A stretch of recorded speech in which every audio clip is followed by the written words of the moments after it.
Well, Rockstars, we're back here in the Skulk Horde infection mod, and we've got to get to work. So first of all, I sort of need food, and we kind of need to go over a couple things from last episode, like why we, first of all, really didn't see any Skulk creatures. Now, that has a little bit to do with, oh yeah, I have an EMC table, we need coal. I actually don't have coal, so I guess we need to go get coal. One of the reasons is apparently for the Skulk Horde mod, you're supposed to travel to a certain, like, you're supposed to go to 000 on the coordinates exactly, and disturb this underground temple or something, and that activates the Skulk. Well, I did that off screen in creative mode, and then came back to home. That's why we have this lore effect. That's about 9 or 10 minutes. I'm assuming that makes it more aggro for the Skulk mobs to come over here or something. But the point of it is they weren't naturally spawning, that the Skulk Horde wasn't activated yet, which is not something I knew about. So that's why the first episode was pretty light. I don't know how much this episode that they're actually going to show up, but they are fully activated now, so they should be appearing at some point somewhere, and we should have to deal with them. So I want to get to work on our villagers. Our villagers are going to be the key to getting the best of the best netherite armor and everything with enchantments as soon as possible. But we need to build them a protected area. We need to get them up and going, to the simple fact that outside of the protected area, we have to assign them their jobs, and we have to level them up. And if they don't get the right books or anything, we have to re-level them up. So even though with EMC, it should be, pretty simple. We shouldn't have all that big of a deal, because we have, you know, emeralds we could just pull out. We have 338,000. We could just pull out, that's only 20 emeralds, you know? So that's not a lot to go with and actually try to do a bunch of trading. So with that in mind, we probably just want to get to as much work as possible. But I don't know, like, how fast the Skulk spreads. I don't know what the requirements besides killing more mobs to get stronger. I don't know what blocks they can infect or can't infect, if not all of them. I didn't do a lot of research into it because what we've experienced with Skulk, or not Skulk, but infection mods a bit. Between Flesh That Hates and Escape and Run, we're decently experienced in it. So I figured it'd be a lot more fun if we were just kind of shocked and surprised about everything that we'll discover, what the mobs do, what they look like, and all of that. I truly don't know what to expect from this. It's definitely going to be an interesting journey. I can say that for sure, because I also need to get working on building my own house, and I just have a lot to do. So I think the first thing we should do is probably just clear out an area, get rid of these old houses, and build like just a big building right now, so that we can transport all the villagers into, so that we know where every single one of them is. Basically, I want to wipe down the village to its ground level with absolutely nothing left, so that way we can do whatever we want with it. I know decent about villager trading with the lecterns and everything. I've done it a couple of times, but I'm definitely no expert at it. Yeah, that is my lack of knowledge coming to bite me in the butt, because we're gonna have to waste a lot of time doing all of this stuff. Perfect. Now we destroy the rest of the buildings and try to figure out a flat area to start defending ourselves, because we do have security craft, so that could be helpful. It's not like security craft is overpowered or extraordinarily strong or anything, which is one of the reasons it's in here. It's like Project D. Project D can be overpowered, but we're gonna try not to use the gem armor unless it's absolutely necessary. So Project D and security craft outside of the Skulk Horde mod are the only things that we have in here. So it doesn't really change a lot. Provides more protection with cameras and some basic sentries, and then we get easier life with farming. Well, I guess it's easier to get resources in general, but as you see, it's not, I mean, we could pull out full diamond armor right now, but that's not gonna do anything for us. And we need all that EMC for those emeralds to trade with the villagers. I do want to keep the pit though. I think this is where we're gonna keep our villager reproduction farm, as wrong as that sounds. We're gonna keep all the farms and basic stuff down here, and then actually I'm probably gonna keep, I think I might want to keep the vendors that I want down here as well. I think this is gonna be our village area. Everything outside of it's gonna be our stuff and the protection of them, but we haven't seen any Skulk yet, and I don't think that's because they're far away. I guess we'll find out, because I plan on doing just a lot of generalization of building this episode, so I'm assuming we're gonna spend a lot of time just working on this in general, so it's probably gonna just end up coming our way. We'll find it, we'll see the Skulk at some point. I'm just so used to already seeing some mobs, it feels iffy that I haven't yet.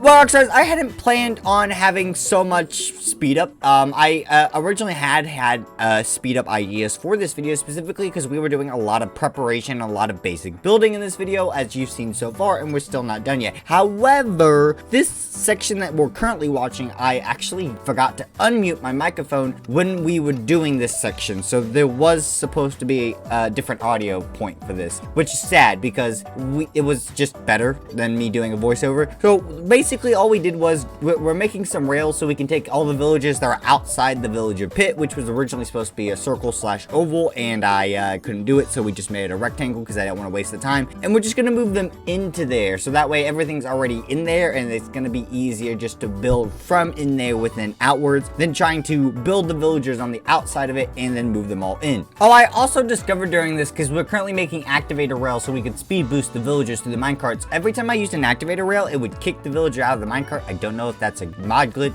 or 1.20.1 glitch or what, but that was really weird, or if that's just how it works with activator rails, so that was weird. And I do want to give a little more update on the Skulk Horde. So as we've talked about, we don't know when they're going to show up, and one of the reasons that they aren't showing up was because yes, we didn't have them activated in the first episode, but another reason is in between the cuts of the actual building and everything, we got a message in the chat that said a Skulk Enderman specifically would attack these coordinates of what, a 62 or negative, no, it was negative 62, 62, negative 19, something like that. It was basically like 70 blocks off of 0, I think it was just up from 0, the temple basically, and that's where the Skulk Horde infection is actually taking place. When I recorded the speed up for the example of the temple, I just watched it kept growing, and that's where it spreads from. So I think they can target villages or something like that, but I don't know how well that's going to work, and if we'll get a warning, I guess, for our village when they decide to target us. But the Skulk spreads from the temple ground outward from there, so it's not gonna be like Escape and Run or Flesh That Hates where they spawn randomly, I think, in the world. They just kind of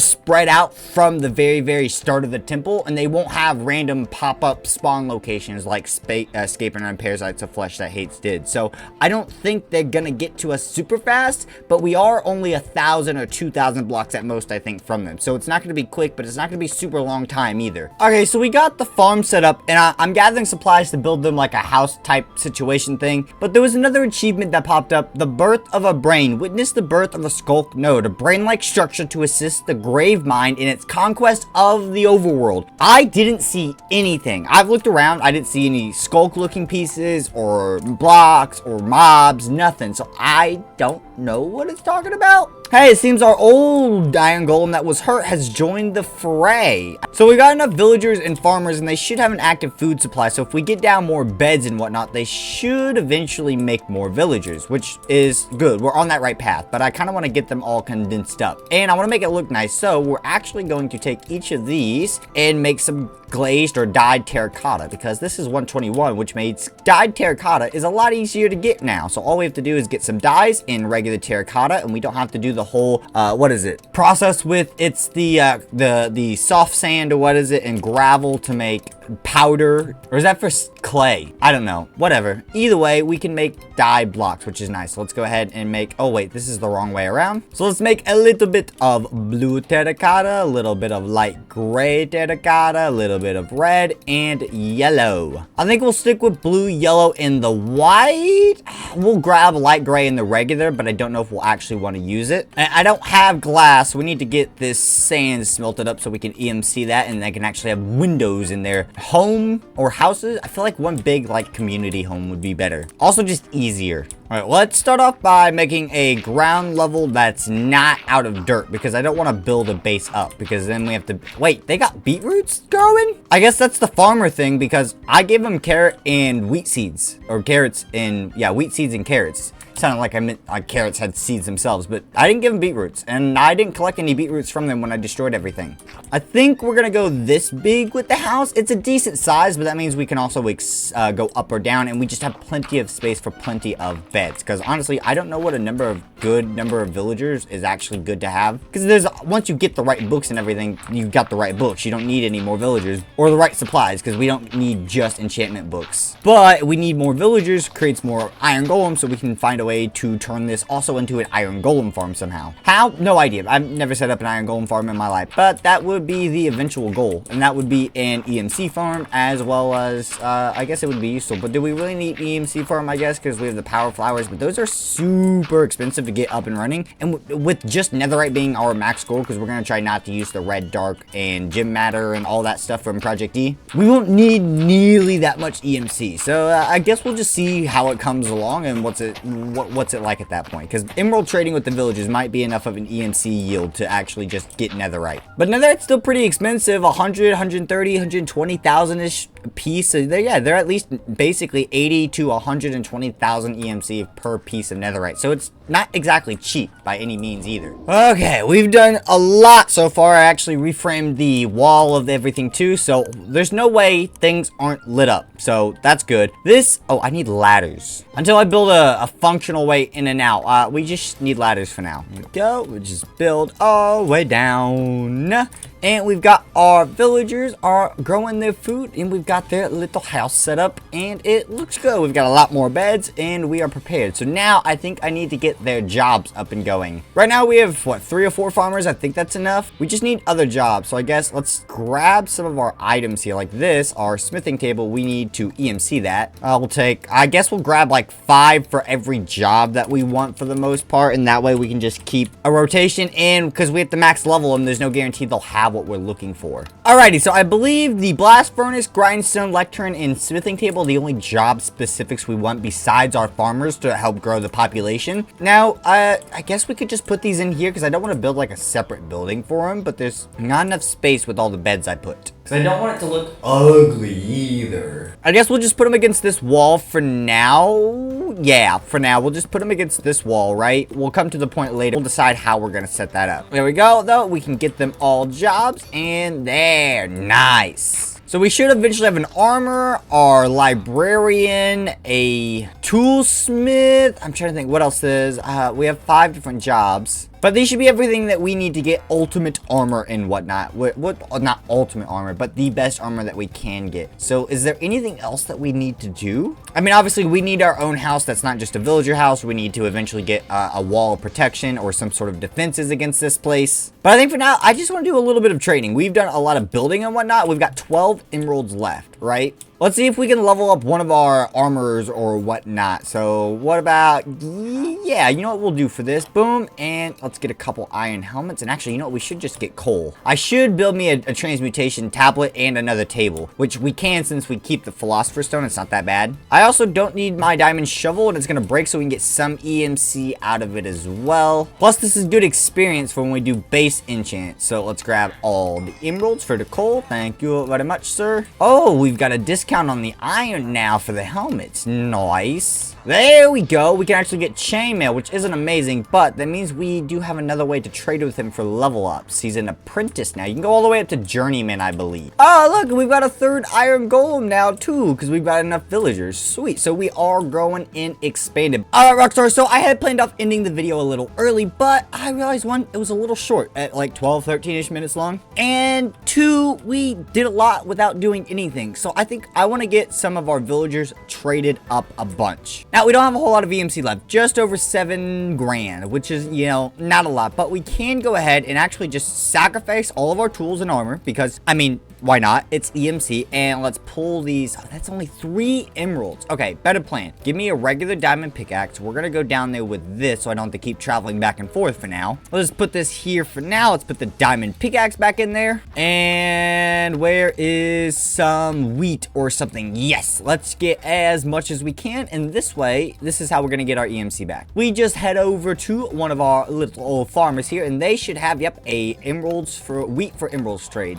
Beautiful. Let's just buy all of this up as much as he's willing to sell us. Okay, you're maxed out. We'll just go to your buddy here. Oh, you're potatoes, and we don't have potatoes growing. Please tell me you are not a carrot salesman, but oh, you're also potatoes. That's really disappointing. That really sucks. What we can do, though, is actually just get lots of coal, because the armorers, actually, or the weaponsmith, they take coal for emeralds, so we can still do this as well. Plus, this will level up the traders that we actually need higher levels on. Oh, both of you want tools for emeralds. We'll worry about that later when we have a better supply. Right now, we need to focus on getting any emeralds that we can so we can do better trades. Because those will give us a lot more coal, which gives us a lot more emeralds in the long run. Yeah, look at that. We literally barely pulled out a couple inventory rows last time. Now we have an entire inventory. Plus, this is just really insane XP. We're already to level 18. I do need more villagers still, though, because... Oh, wait, crap. Oh, wait, there's 2 more inside with jobs. Like, we don't have enough villagers. Oh, wait, these are the useless toolsmiths. We don't have enough to trade with. They don't have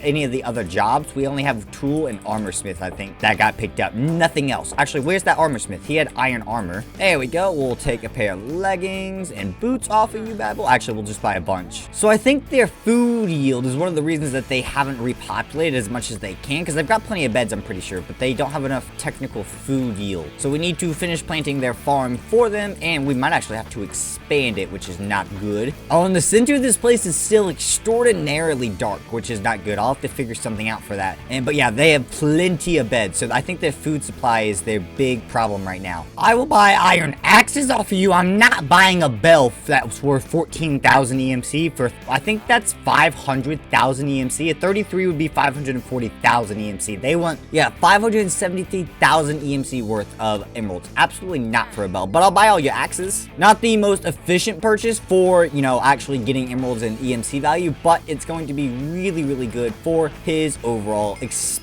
So that's what I'm really hoping for there. But there is a trader who's going to give me emeralds for iron ingots. There we go. And, oh, that maxed out already. I guess we should get a toolsmith up and going. So let's buy a bunch of stone tools real quick. Problem is, farmers, how we make real money, because wheat and food and all that is super cheap, and then emeralds are super valuable, but they only trade so much of. And since the other 2 farmers are potato farmers, that makes it a bit more problematic for us to get easy emeralds. But at least this guy's already reset, so we can go ahead and just keep on. Nope, we've maxed him out. That's 25 more emeralds, though. Yeah, but I think we need more farmland, and we also need straight up more villagers that are farmers, so we can actually grow the populations. Because right now that they've got 1 child, uno child villager, which is very bad because they have enough beds. So the only means they don't have enough food supplies. That's the only reason they wouldn't be breeding. Ooh, you can trade iron for emeralds again. Crap. But that should level you up at least. And ooh, you can as well. Thank you. That should level you up. What about you? I guess I'll buy stone axes off of you. And some hose. You unlocked flint, which I guess is cheap, but we don't have that learned. Ooh, the toolsmith also got iron, but he also unlocked the bell trade, which is bad. It seems to be a common trade for these types of villagers. Yes, I think my next step is to just upgrade their farmland. So I think, because I think this wall is where we're going to make all of our main traders and everything. This is where we're going to put the people we train with the most once we have them fully leveled up to journeyman unlocked with what books and armor and everything that we want. And then this will just be our tool hub, I guess, or our job hub. So we're going to expand the farm this way, and I guess it could come this way if we do need it to expand even more. All right, so we need lights for the center of this place, basically. So let's line up with the corner of the house, and let's put, I guess, 2 high and a piece of glowstone. There we go. That will work for now. It doesn't look the prettiest, especially since we already have so much glowstone, but it's a light source, which is all that we really need right now. The farm's been doubled. It's got plants in it, so hopefully they can start making some more villagers, because I need more jobs to trade with overall as well, so that's going to be helpful. And I've also got a bunch more composters down, so we should just be able to get more farmers in general. But Rockstars, I think I'm gonna go AFK for a little while and just leave the world open and sit, because I just need more villagers so we can do some more basic trading and make sure we at least assign every job position that we have down. So we've got 5 different types of jobs. Each job has 5 roles. That's 25, except for here there's 9 of them, so that's an extra 4. So there's 29 villagers we need at the absolute minimum. I think we have 12 or 13 villagers, so yeah, we're barely short of halfway. It's not enough. All right, we're gonna end off today by just basically selling wheat to get all of our money and emeralds back, because we should have basically all the villagers that we need. I don't think our village is maxed yet because of the number of beds we have, but I think every single job is taken for. So that is the big bonus. Oh, that is a different farmer. So is that one, but I need another wheat farmer. Carrots, I guess that works too. We do have carrots. Really? I only have 1 wheat farmer out of all of them? I also had to install more doors, making it uneven because there were too many villagers. They couldn't get in and out. Hello, Mr. Carrot salesman or buyer, trader. I'd like your emeralds, please. Thank you very much. And these will fund the rest of our operations for everything else. Oh, we got a new armor smith. Let's go ahead and start trading with him. Get some level ups on that guy and EXP. Ooh, beta Arthred's 2 sword to start off with. That's not bad. That could be a good future trader there. Let's go ahead and get him leveled up a little bit. There we go. Ooh, sweeping edge 2 bait of arthropods 2. Sweet. Not exactly amazing for me, but I like having the different enchants and whatnot. That's really, really cool. So that means so far we're getting what we want out of it, and we're just now getting the basic tiers. Plus, it looks like if these are their base tiers and we level them up, I wonder what their later tiers are going to be like. We might get luckier with some better options. Oh, we're back up to 491,000. It's a solid amount of EMC, and we still have a bunch of these guys to test out and evolve and level up and see what we can get from these guys. But it seems that we're on the right path. So make sure to leave a like, comment, subscribe down below if you guys all did enjoy, and I'll see y'all next time, Rockstars. Peace, peace.